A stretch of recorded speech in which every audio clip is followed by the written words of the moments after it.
সকালে তুমুল ঝগড়া আর বিকেলেই যেন সব ঠিক। ট্রাম্প আর নেতানিয়াহুর সম্পর্ক কি সত্যিই খাদের কিনারায়, নাকি ভেতরে ভেতরে চলছে অন্য কোনো খেলা? লেবানন যুদ্ধ আর ওয়াশিংটনের সাথে দূরত্বের গুঞ্জনের মাঝেই বোমা ফাটালেন ইসরায়েলি প্রধানমন্ত্রী বেনিয়ামিন নেতানিয়াহু। মার্কিন সংবাদ মাধ্যম সিএনবিসিকে দেয়া এক সাক্ষাৎকারে তিনি দাবি করেছেন, কোনো দূরত্ব নয়, বরং মার্কিন প্রেসিডেন্ট ডোনাল্ড ট্রাম্পের সাথে গড়ে প্রতি 2 দিনে একবার ফোনে কথা হচ্ছে তাঁর। অথচ এই সাক্ষাৎকারের আগে আন্তর্জাতিক গণমাধ্যমে খবর রটেছিল নেতানিয়াহুর উপর চরম ক্ষিপ্ত ডোনাল্ড ট্রাম্প।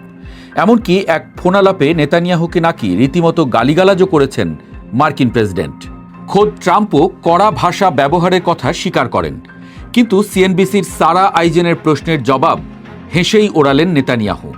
অনেকটা সুখী দাম্পত্যের উদাহরণ টেনে বললেন, আমরা সকালে দ্বিমত করতে পারি, আবার বিকেলের মধ্যেই এক হয়ে যেতে পারি। আমাদের সম্পর্ক একদম অটুট। তবে যুদ্ধ কিভাবে শেষ হবে তা নিয়ে যে এখনো বড় ধরনের মতভেদ বা কৌশলগত দূরত্ব রয়েছে তা স্বীকার করেছেন ইসরায়েলি প্রধানমন্ত্রী। তার দাবি, মূল লক্ষ্যগুলোতে ট্রাম্পের সঙ্গে তার কোনো বিরোধ নেই। বিশেষ করে ইরানকে পারমাণবিক অস্ত্র তৈরি থেকে বিরত রাখা এবং ইসরায়েলের অস্তিত্বের সংকট মোকাবেলায় ওয়াশিংটন ও তেল আবিব একই সুতোয় গাঁথা। এদিকে যুদ্ধ দীর্ঘায়িত হওয়ায় বিশ্ববাজারে তেলের দাম ব্যারেল প্রতি প্রায় $100 কাছাকাছি। তেলের সবচেয়ে বড় জলপথ হরমুজ প্রণালী কার্যত বন্ধ থাকায় যে বৈশ্বিক জ্বালানি সংকটের শঙ্কা তৈরি হয়েছিল তাও উড়িয়ে দিয়েছেন নেতানিয়াহু। তার দাবি, এই প্রণালীর উপর নির্ভরশীল দেশগুলো ইতোমধ্যেই বিকল্প পথ তৈরি করে ফেলেছে এবং এখনই সেই বিকল্প রুট দিয়ে তেলের ঘাটতি মেটানো হচ্ছে।